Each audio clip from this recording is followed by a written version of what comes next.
quiero presentarles esta nota y ahora la vamos a debatir específicamente con nuestro invitado. El Banco Nación cerrará una sucursal en La Matanza por las altas tasas municipales. De este tema venimos hablando a lo largo de toda la semana. Fuentes oficiales confirmaron que la entidad tomó esta decisión debido a la alta incidencia de gravámenes por los que llegó a pagar 5.000 millones en 2024.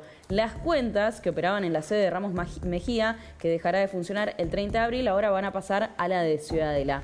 El tema de las tasas municipales lo venimos hablando hace mucho tiempo. Claro. Hay algunos intendentes de distintos lugares del conurbano bonaerense de la provincia de Buenos Aires que hablaron mucho, que pusieron la voz en alto sobre este tema, porque realmente han llegado a ser una locura. Diego Valenzuela, intendente de 3 de febrero, es uno de ellos.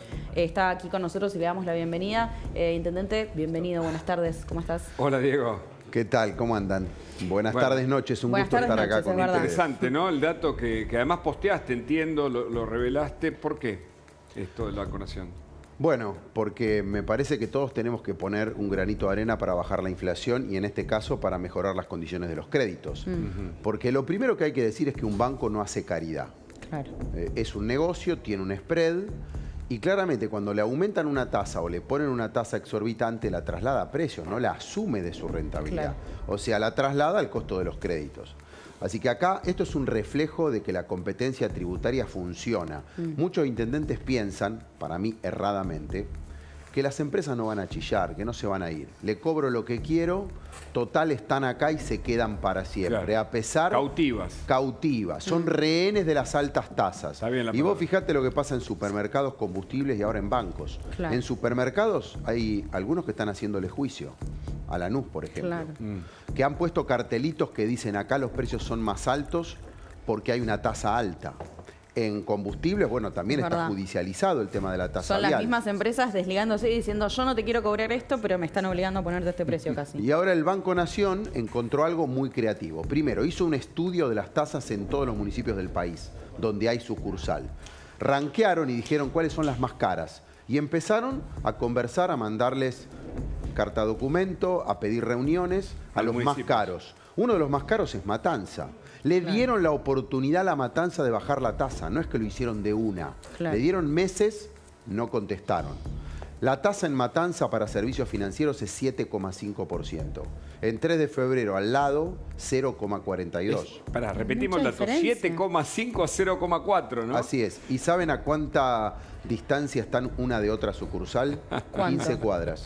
Una estación del tren Sarmiento. Bueno, entonces el Banco Nación, y me convocaron para contarme esta idea, y yo dije desde ya, porque a 3 de febrero... ¿Qué es Sociedad Anónima el Banco Nación ahora? Ahora es Sociedad Anónima y se va a modernizar.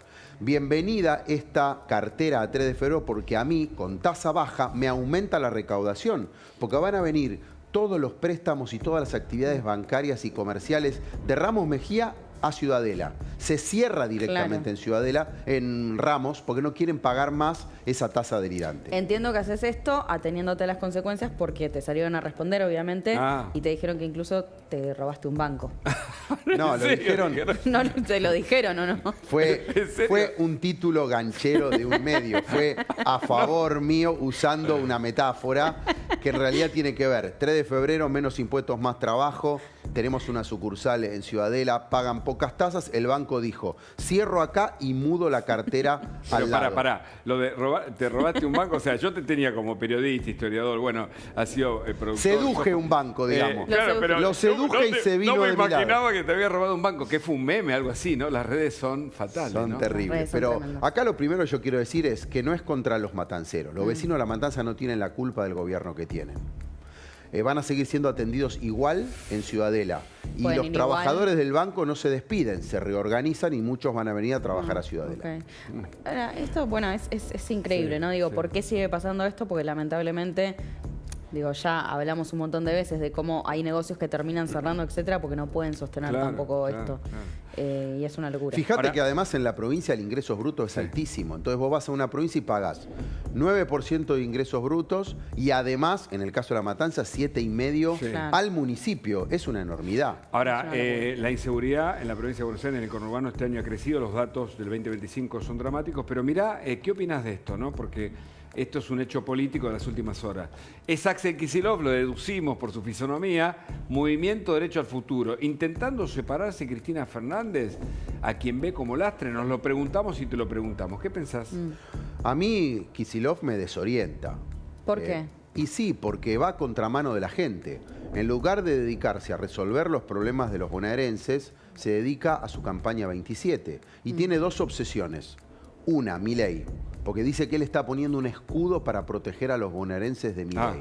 La otra, Cristina, porque la quiere desafiar en su liderazgo. Y presumo que no le va a salir bien, porque ¿cómo separar el voto de Axel del voto de Cristina si son lo mismo? Claro. Y además creo que lo primero que debería hacer cada día que se levanta es ver cómo resuelve la inseguridad. Ese es el tema de fondo. La policía, ¿no? Que le hizo paro y le echó. ¿Viste que cortaron la ruta para que la gente no vaya a Puente 2, sino que no se... Vi un video. Bueno, que no se o sea, que no se pudiese transmitir la manifestación. Sí, y hubo alguna manifestación también de descontento en 3 de febrero. Lo que yo le pedí al ministro es que por favor no se nos resienta el patrullaje. Pero más allá de eso, la situación de inseguridad requiere un involucramiento contundente del gobernador, una actitud antizafaronista, o sea, él tiene como que desmontar su ideología y parecerse más a lo que hace Patricia Bullrich. No sé si está dispuesto, si está con ganas o si lo puede hacer. Y desde los municipios, ¿ustedes qué respuesta reciben? ¿No? Porque digo, cuando hablamos de la inseguridad que golpea el conurbano es de todos, digo, de todos los intendentes, de todos los bonaerenses, con lo cual la respuesta tiene que ser del gobernador y del ministro. ¿Qué respuesta tienen y qué es lo que ocurre cuando ustedes se acercan con estas inquietudes? Bueno, primero que entre intendentes colaboramos, no es que nosotros... por ser de partidos diferentes no tenemos diálogo. O sea, con Morón o con San Martín tratamos de hacer operativos, los secretarios de seguridad están en contacto. Y a veces la respuesta es, si bien la policía le pone garra, y a veces el ministerio en general también, es un tema de priorización política. Un tema no lo resuelve un ministro, lo resuelve un gobernador priorizando realmente el tema, poniendo más recursos, respaldando a la policía. Entonces, en general, la respuesta suele ser, y no hay, no puedo, no llego. Bueno, tenemos que hacer más, convóquennos y nos ponemos a laburar entre todos. Tras una semana difícil para el gobierno, obtuvo finalmente la semana pasada, no la anterior, una victoria en el Congreso, digámoslo, con la aprobación de varios proyectos y un viaje muy exitoso, claramente, que corona con las fotos con Donald Trump, el apoyo del presidente norteamericano, pero estuvo antes en el Fondo Monetario, estuvo en el BID, etcétera, etcétera. Ahí vemos una de las tantas fotos que la propia Casa Blanca posteó. ¿Esto permite contrarrestar ese traspié del gobierno reconocido por el propio presidente con el posteo de Libra? Bueno, esto es volver a la agenda de fondo, la agenda de una Argentina en el mundo, una Argentina que empieza a hacer un planteo económico serio, de progreso, de crecimiento, de menos inflación. Vos fíjate lo que le dijo Donald Trump a Milei ahí en la CEPAC. ¿Qué le reconoció? Que está mejorando el país y la baja de la inflación. O sea, claramente ese es el eje por el que, entre otros, votaron a Milei los argentinos, ¿no? Un ordenamiento económico, cortar los curros, bajar la inflación. Y ahora se lo reconoce Donald Trump en una actividad pública. Así que yo creo que es volver a esa agenda, especialmente la agenda de reforma económica y la seguridad, donde hay mejoras. El año 24 terminó mejor que como empezó. Hay reactivación industrial. El salario de a poco le va ganando a la inflación. Bueno, a eso es a lo que hay que dedicarse, cada uno desde su lugar. Aprovecho para que hablamos de este tema porque tenemos el gusto de tener aquí en el piso, en su visita a la Argentina, a Pilar Rahola. Ella es analista internacional, escritora y está aquí en Buenos Aires. Bienvenida, Pilar. Hola. Un gusto saludarte.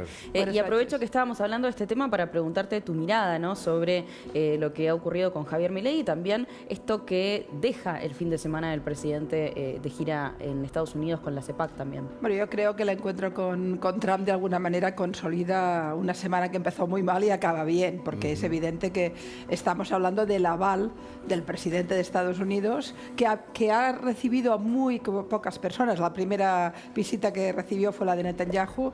No sé si la de Milei es la segunda o la tercera, pero estamos hablando de que las agendas las ha tenido muy miradas y, por tanto, si ha querido recibir a Milei, que podía haberse escapado en esta visita, que es una visita relámpago, es porque ha querido hacer un gesto público en favor suyo, ¿no? Y eso implica, porque uno de los grandes desafíos de este gobierno claramente es tener más dólares, que crezca el salario y por supuesto las inversiones.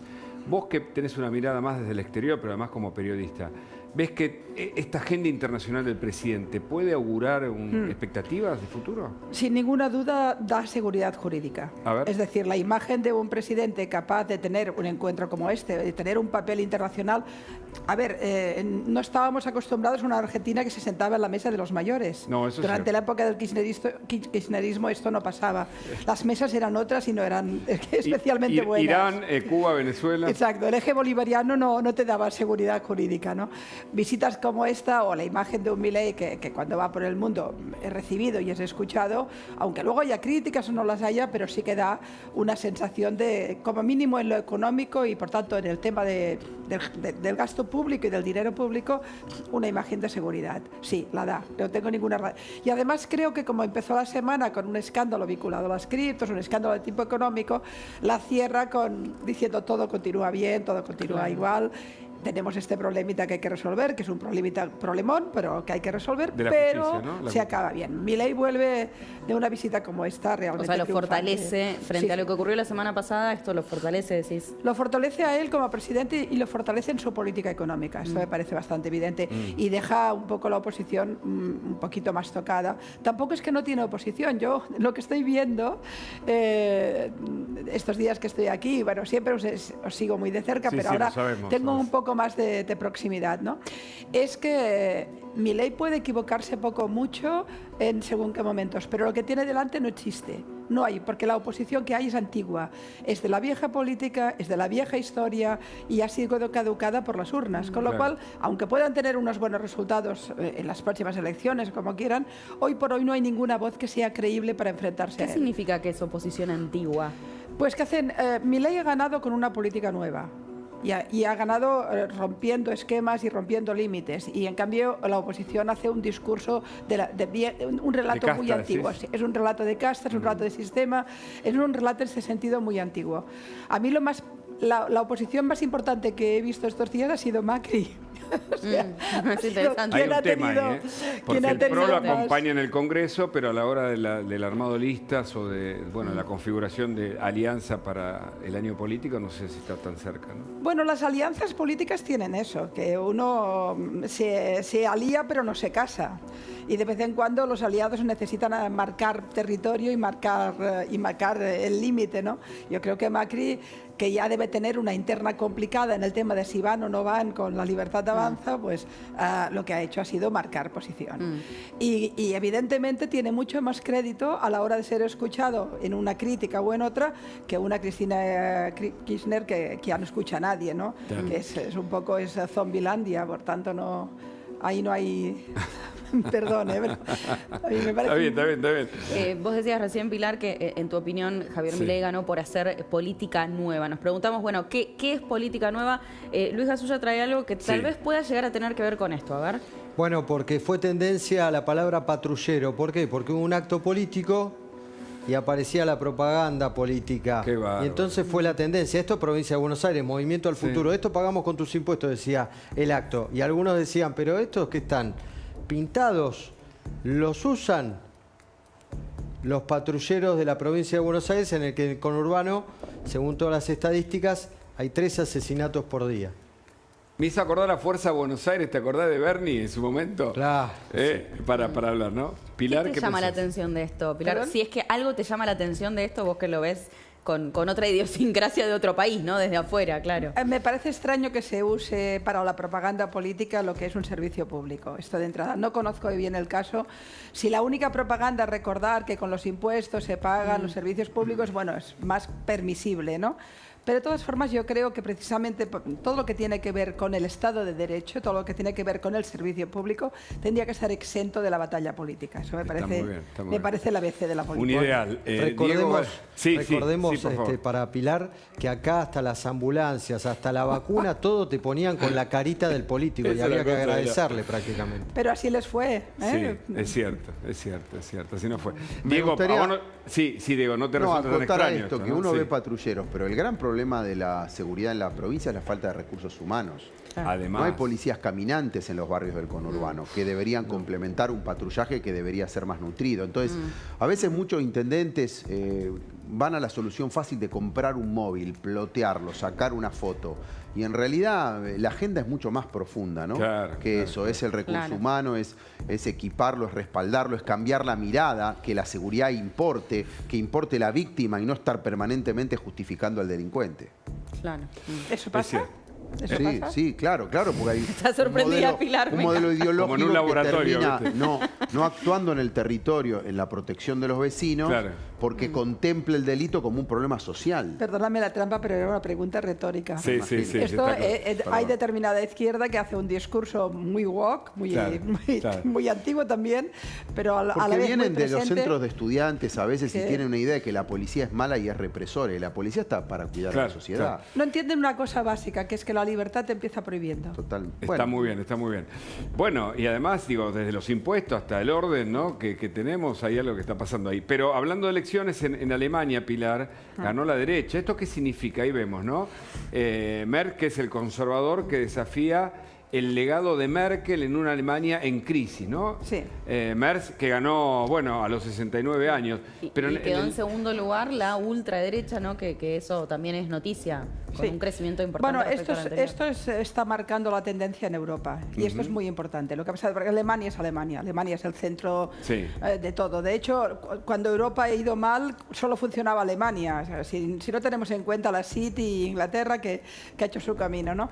Y por tanto, el hecho de que en Alemania se estén moviendo las posiciones hacia estas posiciones marcan el ritmo que está ocurriendo en Francia, que ha ocurrido en Italia, que está ocurriendo en prácticamente todo, que ha ocurrido en Bélgica, en los países escandinavos, que es que se pone sobre la mesa dos cuestiones que son fundamentales, que es el tema de la inmigración, un tema muy candente allí, que añadido con todo el tema de islámico y complicaciones de este tipo, y el tema de la seguridad. Y entonces, y después un abuso de lo que ha sido la corrección política. Lo políticamente correcto, o podemos hablar abiertamente, como hoy en día se habla, del wokismo, ¿no? Esta idea de, antes comentabais, la víctima y el verdugo, ¿no? A menudo se ha forzado tanto el discurso de género, el discurso trans, el discurso de la victimología, digamos, el tema pobrismo, le dijimos nosotros. Sí, bueno, el buenismo, allí sois más duros, pero nosotros llamamos el buenismo, ¿no? El buenismo, está bien. Que acaban defendiendo Demagogia, ¿no? acaban defendiendo el malismo. Es una demagogia que ha hinchado, yo creo, considerablemente. Fíjate que ganan opciones, especialmente de la derecha, que se ha ido hacia estas posiciones, y extrema izquierda y extrema derecha también, a posiciones de ruptura con el discurso, con el relato público que había dominante, que era el discurso de la izquierda, Y ¿no? son posiciones peligrosas, porque digo, había muchos medios que titulaban que esta ultraderecha que queda en segundo lugar pertenecía a un partido neonazi. Sí, no, ¿Es neonazi o no? No, la ultraderecha, la extrema derecha alemana da mucho miedo y hay que crea tener mucha miedo. preocupación, sin ninguna duda.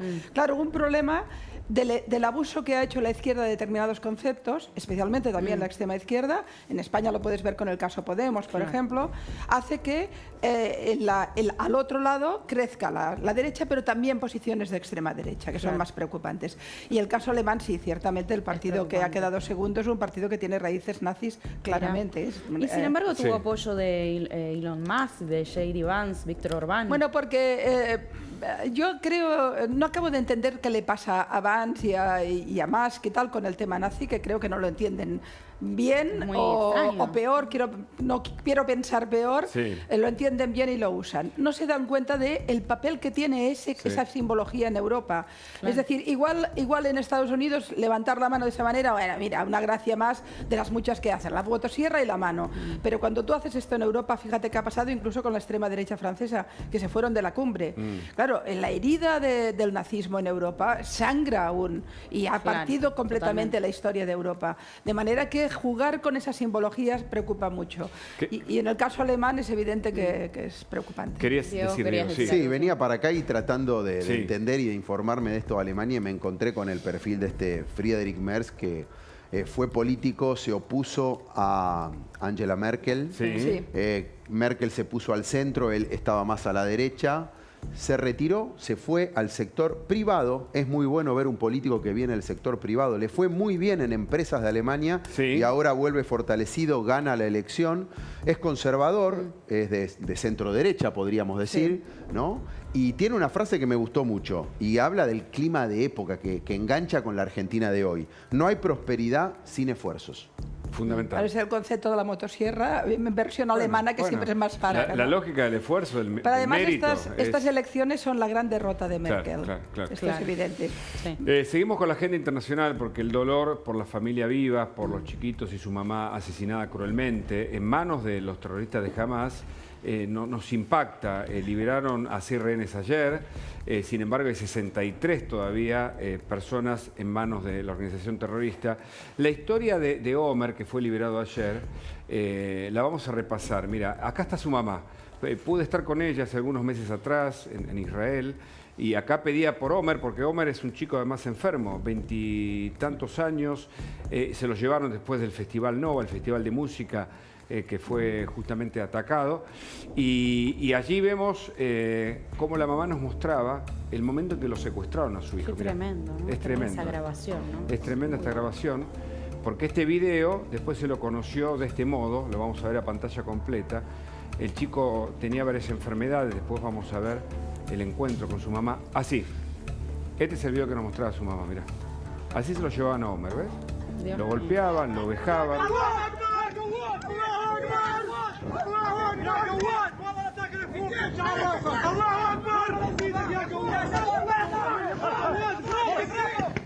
La mamá se llama Niva y ayer se reencontró con su hijo. Mirá qué emoción, a mí se me pone, te juro. Mirá. Mirá lo delgado que está este chico. Qué increíble, qué momento, ¿no? Impresionante, Pilar, ¿no? 500 días en el infierno, ¿cómo estarás, no? Más de 500 días en el infierno. Bueno, este es uno de los muchos temas que cuando lo pones sobre la mesa no entiendes el mundo, ¿no? Estamos ante una organización terrorista que ha estado durante 14 años oprimiendo a su pueblo de la manera más brutal, que ha utilizado todo el dinero que ha recibido, miles de millones, en sangrar a su pueblo, en crear una gran estructura de muerte, en hostigar permanentemente a Israel y que finalmente ha perpetrado uno de los actos de violencia masiva más brutales que hemos visto los de mi generación, en cualquier caso.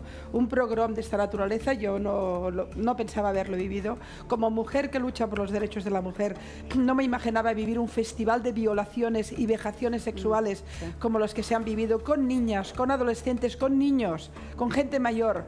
Ha sido tan terrible que no puedo entender cómo de golpe me encuentro con un profesor universitario aquí en Buenos Aires prácticamente celebrando la muerte de los niños Vivas. Es decir, cuando tú tienes un mundo intelectual, un mundo periodístico, un mundo político y un mundo de izquierdas que ha llegado durante 1 año y medio a banalizar el terrorismo, a banalizar lo que significa toda esta locura y en su odio a Israel, que es un odio permanente, porque todos estos siempre odian a Israel y Estados Unidos. Se odian a las mejores democracias del mundo.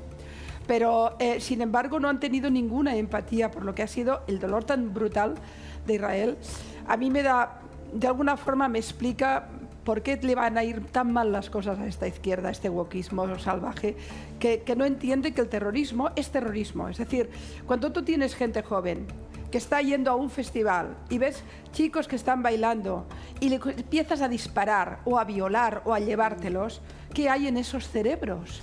¿Qué hay en los cerebros de los tipos que vieron a los niños Vivas, a un niño de un añito, ¿no? Y los mataron con sus propias manos, ahogándolos? ¿Qué hay ahí? Ahí hay solo el terror. Ahí no hay humanidad, son monstruos. Adoradores de la muerte. Son adoradores, es una ideología del mal, una ideología de la muerte. Es la misma que nos mató en Amia. Es la misma que mató en las Ramblas, es la misma que mató en Atocha, es la misma que mató en el 11S. Es una concepción ideológica del mal mezclada con mitos religiosos y con mitos también territoriales, pero que no tiene nada que ver con las causas de los pueblos. Yo le diría a toda esta gente que sale con la bandera palestina, que si quieren defender a los palestinos, que defiendan sobre todo a Israel, porque no hay futuro sin Israel, no lo hay. Lo que no hay futuro para los palestinos es con Hamas, es con Brigadas de Al-Aqsa, es con Hezbollah, es con Yihad Islamía. Ahí no hay futuro. hay solo un ciclo permanente de muerte. Es tremendo esto que decís, ¿no? O sea, Hamás tiene de rehenes también a Palestina, ¿no? Un poco eso decías. No, Hamás es el secuestrador de Palestina. Oye, hay que recordar, porque la gente, como ahora todo el mundo se ha convertido en experto en política internacional, todo el mundo sabe qué pasa allí. Yo quiero recordar, entre otras cosas, que cuando Hamás llegó al poder, lo primero que hizo fue una masacre de miembros de la Autoridad Nacional Palestina, de Al-Fatah, tirándolos, por cierto, desde los balcones. También disparó y tiró a homosexuales, ha permitido los matrimonios con niñas, etcétera, etcétera. Es que esto es Hamás. Esto es Hamás. Todos los que ahora, yo cuando he visto manifestaciones de gente trans o LGTB a favor de Palestina, les digo, ¿pero saben en dónde se están metiendo? Porque caerían de la azotea, es que los matan. Es decir, Hamás es una dictadura, ha sido una dictadura y es, bueno, ahora ya lo que queda de ella, ¿no? Y por eso nadie que trabajaba allí, UNRWA, Cruz Roja, Al Jazeera, quien ha trabajado al lado de Hamás, o seguía las órdenes de Hamás o no podía trabajar allí, de manera que no hay sorpresas. Quiero aprovechar tu presencia aquí, por supuesto, en este repaso internacional para hablar de otro tema hoy, por supuesto, que los argentinos, te imaginarás, lo seguimos de cerca, que tiene que ver con la salud del Papa. Diego Valenzuela, también quiero hacerte una última pregunta sobre la provincia. Si me esperan unos instantes, enseguida seguimos con más Especial Domingo. Ya venimos.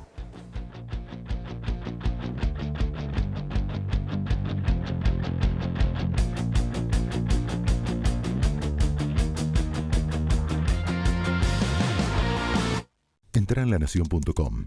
El valor de entender lo que pasa.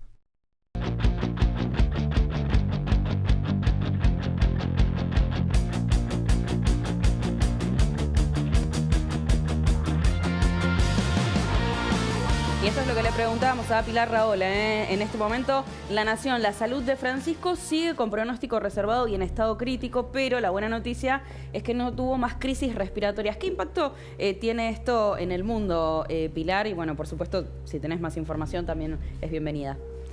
No, por supuesto, información del Vaticano poca, la verdad. Pero bueno, es un líder de primer nivel a nivel mundial, por tanto tiene un impacto indiscutible. Además, el Papa Francisco ha impregnado de un carácter y una identidad propia muy fuerte. Yo he de decir que yo he sido muy crítica con él. A mí no es un papa que en lo político no me ha gustado nada. Siempre he dicho que cuando hacía de papa me parecía fantástico, pero cuando hacía de kirchnerista no me gustaba. Pero, o de peronista. Cuando se ponía el sombrero peronista. Y eso que no era lo que ocurría cuando vivía aquí y era arzobispo de Buenos Aires, que era íntimo enemigo de Cristina. Pero claro, cambió el ser papa. Ha hecho cosas que nos han dolido mucho. El tema, por ejemplo, del Belén con un niño palestino con la kefía, pareció casi, diría yo, una ofensa profunda a todas las víctimas. Ha hecho cosas que... Pero no es el momento. Es decir, en estos momentos está en una situación peligrosa de salud, por lo que hemos sabido. Y bueno, tiene una relevancia porque estamos hablando de un gran líder que nadie esperaba que de golpe estuviera en una situación como esta, y estamos expectantes, nada más que esto. Por supuesto. Gracias, Pilar. Gracias, Pilar, por haber venido. Muy interesante. Y Diego, queda la pregunta para Diego. Diego, una opinión sobre la situación del Papa. Bueno, la expectativa del pueblo argentino, como decía Pilar, ha sido polémica su actitud en algunos temas en lo político, pero bueno, es el pastor de una iglesia en un país donde hay muchas personas que profesamos esa fe, así que como pastor, todo nuestro cariño, nuestro respeto, la política aparte, obviamente nos hubiera gustado que pudiera visitar la Argentina, hasta ahora no se ha podido dar. Y sí, lamentablemente en lo político generó ruidos, algunas de sus actitudes, pues bueno, hoy desearle lo mejor y ojalá se recupere. Diego, la que te debía de la provincia, ¿no? Estamos ya cursando año electoral con muchas cosas ocurriendo en el camino. Veíamos recién la imagen de Axel Kicillof. ¿Qué puede llegar a ocurrir en la provincia de Buenos Aires este año? ¿Es triunfo para la Libertad Avanza? Sí, yo creo, más allá de los partidos, que el cambio es mayoritario en la provincia. El bonaerense promedio quiere laburo, quiere futuro, quiere seguridad, no quiere planes ni subsidios, no quiere más el relato y el discursito kirchnerista. Yo creo que el voto K se ha ido achicando y para colmo hoy están peleados. Hoy hay una crisis política entre el gobernador la expresidente Cristina, la Cámpora. No sabemos cuándo vamos a votar, si hay desdoblamiento o no, así que yo creo que la Voz de Cambio, hoy liderada por La Libertad Avanza, va a ganar este año, pero lo que hay que hacer es trabajar en cada municipio, tiene que tener efecto las políticas económicas para seguir mejorando la vida de la gente. Diego, gracias por tu visita. Ustedes. Gracias por haber venido. Está Maxi Sardi ya para la continuidad informativa, Agustina.